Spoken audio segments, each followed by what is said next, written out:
Expect చేయొచ్చుగా ఎంత కలర్లో పట్టుకుంటారో.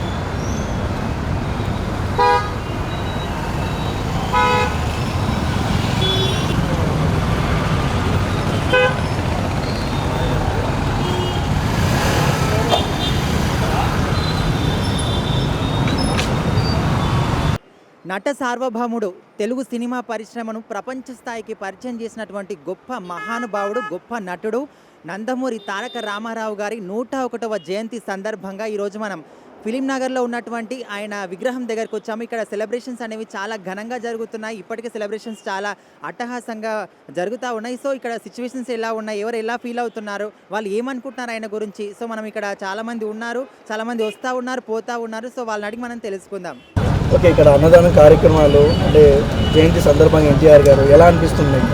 చాలా సంతోషంగా ఉంది పార్ట్ ఆఫ్ దిస్. ఎందుకంటే 101వ జయంతి మన ఎన్టీఆర్ గారి జయంతి సెలబ్రేషన్స్ అంటే ప్రతి ఒక్క తెలుగు వ్యక్తి సెలబ్రేట్ చేసుకునే రోజు కాబట్టి చాలా గర్వంగా, చాలా సంతోషంగా భావిస్తున్నారు. ఎందుకంటే ముఖ్యంగా గౌరవ శాసనసభ మాగంటి గోపీనాథ్ గారి ఆధ్వర్యంలో ఇటువంటి జయంతి కార్యక్రమాలు చాలా ఆయన ఘన నివాళి అర్పించడం ఇది మొదటిసారి కాదు, ప్రతి సంవత్సరం చేసుకుంటూ వస్తున్నారు.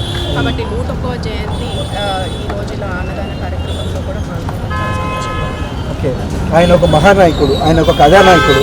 ఆ నాయకుడి నుంచి మీరు నేర్చుకుంది ఏంటి మేడం?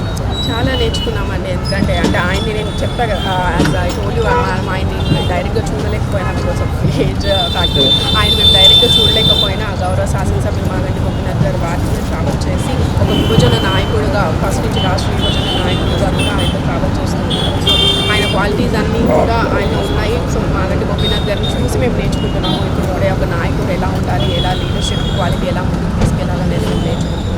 కాబట్టి ప్రతి ఒక్క తెలుగు వ్యక్తి తెలుగు ఖ్యాతిని దేశవ్యాప్తంగా తీసుకెళ్లే నాయకుడు ఎన్టీఆర్ గారు. కాబట్టి ఎన్టీఆర్ గారిని నేర్చుకోవాల్సిన చాలా ఉన్నాయి. అపార్ట్ ఫ్రమ్ పొలిటికల్ పార్టీస్, ఒక వ్యక్తిగా, ఒక వ్యక్తిత్వం ఉన్న మంచిగా మనం ఆయన గౌరవిస్తాం. ప్రతి ఒక్క తెలుగువాడు గర్వించే దినంగా నేను భావిస్తున్నాను. ఓకే మేడం, తెలుగుదేశం పార్టీ పెట్టి ఆయన 9 నెలలకే సీఎం అయ్యారు. అట్ సేమ్ టైం ఏపీలో కూడా చూస్తున్నాం, రోజు రోజుకి హీట్ ఎక్కుతుంది. ఆయన ఓటింగ్లో టీడీపీ అంటున్నారు, దానిపైన మీ ఒపీనియన్ ఏంటి? గెలుపోటమిలో ఎవరిదైనా సరే పార్టీస్ పక్కన పెడితే కూడా నేను చెప్పినట్టు ఎన్టీఆర్ గారు ఒక వ్యక్తిగా మేము ఇష్టపడే నాయకుడు కాబట్టి ఆయన ఒక వ్యక్తిగానే ఇష్టపడతాం. ఎందుకంటే అది రాష్ట్రం బైఫర్కేషన్ అయ్యాక మనం మాట్లాడడం బాగోదు కాబట్టి మేము మాట్లాడలేము.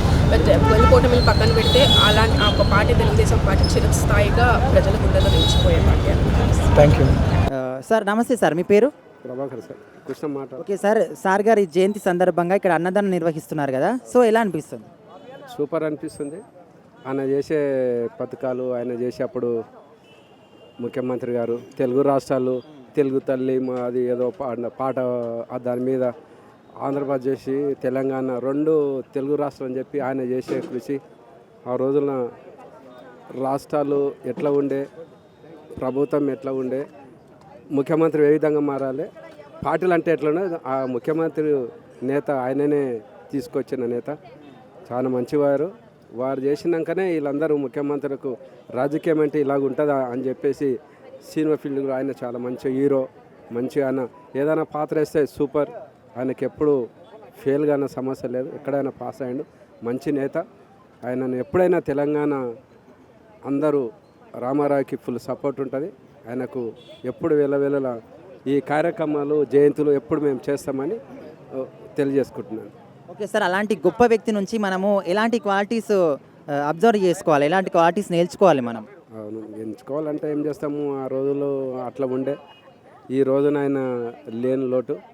మరి ఆయనకు ఎప్పుడు మేము ప్రజల్లో చాలా ఉన్నారు. రామారావు అంటే ఆయనకు ప్రజలంగా చాలా అంటుకొని ఉన్నారు. ఇది సొసైటీ, ఫిలిం నగర్, ఇది చాలామంది ఆయన యాడ్ చేసుకున్న వాళ్ళు చాలా ఉన్నారు. ఆయన అంటే చాలా ప్రేమ, అభిమానం. ఎన్టీ రామారావు అంటే చాలా మాకు అభిమానం. మరి అవకాశం ఇచ్చినందుకు ధన్యవాదాలు తెలియజేసుకుంటాం.